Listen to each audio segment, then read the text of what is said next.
There is a big problem that we have, and it is not a Sikh problem, it is not a European problem or an Indian problem, it's a worldwide problem.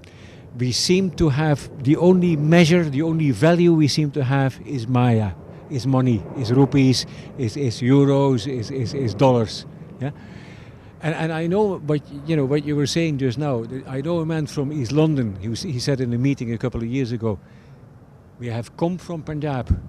We used to live in a small hut, and now we have a nice house, and we have a nice car in front of the door, and we have nice kapra, and we have a television, which is bigger than anything we could dream of when we were in the Panjab.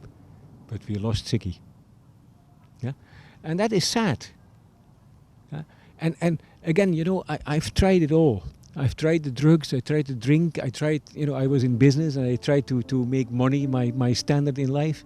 And I can absolutely guarantee anybody, it does not make you happy on the long run. Temporarily it makes you happy, but on the long run it doesn't. Yeah? And that's why, if we all changed, or even if all the Sikhs changed, they could change the world.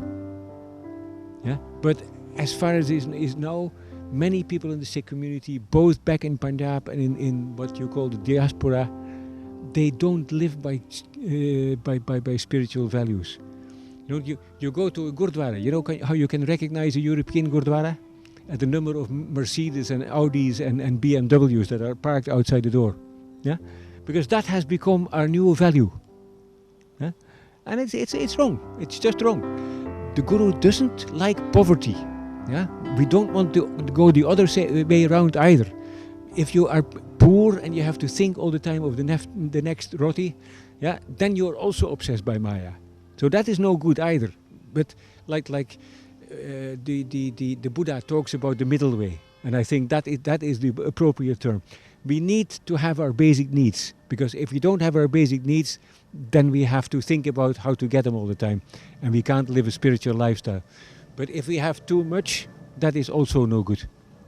And you can even get attached to your big kara or to your particular form of the way that you tie your turban, or to your, as soon as you start thinking, I am a better man because I'm wearing this blue dress, you're on the wrong path, you're lost it.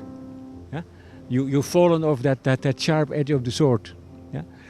Spiritual values see God in all and everything.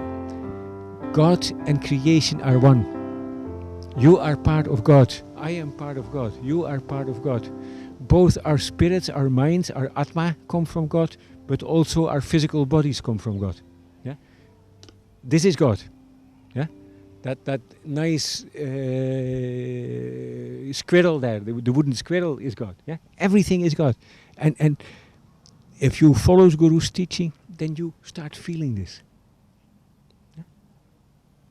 And Bhai Sahib, I was in India, and I made a wonderful trip to Leh in Ladakh, through the highest of the Himalayas. Yeah, through a nature so impressive that here in Europe we have nothing to equal it. Maybe Iceland or somewhere like that, But I've been to the Alps, I've been to the Pyrenees, I've seen nothing like what I've seen in the Alps, and it was easy to see God's presence there.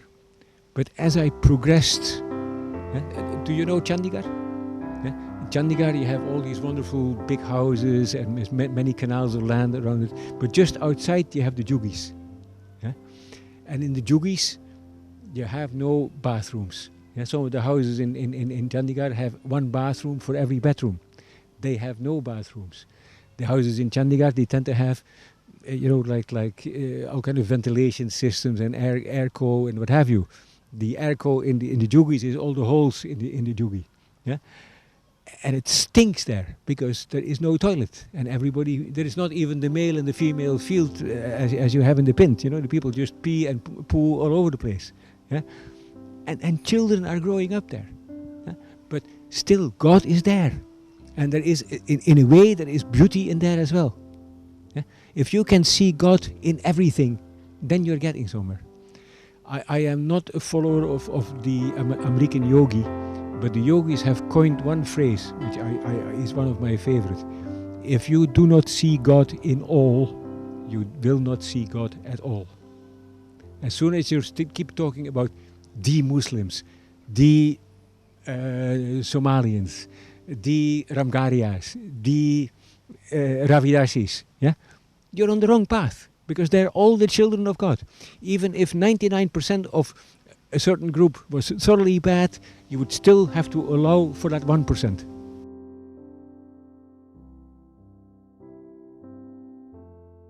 And he told me how wonderful Sikhí was and that Sikhí believed in equality.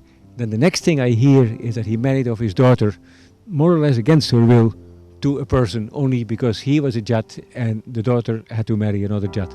Yeah? Totally against the instruction of Guru. And you know, like, it's the hypocrisy that again, you see, like, if you read the Guru Granth Sahib is not in the angry mode against ordinary people who make ordinary mistakes.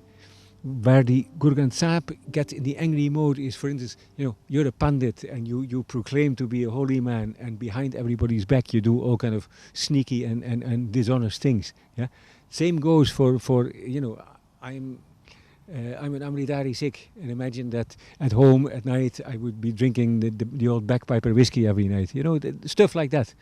Dishonesty, that is what Guru hates. Yeah, if you honestly try and make mistakes, then Guru is that loving father that I talked about before.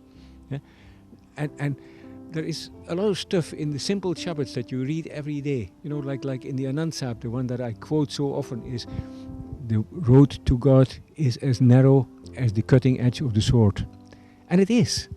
And we fall off. I fall off. Yeah? As I said before, I'm not a saint. I fall off that cutting edge of the sword.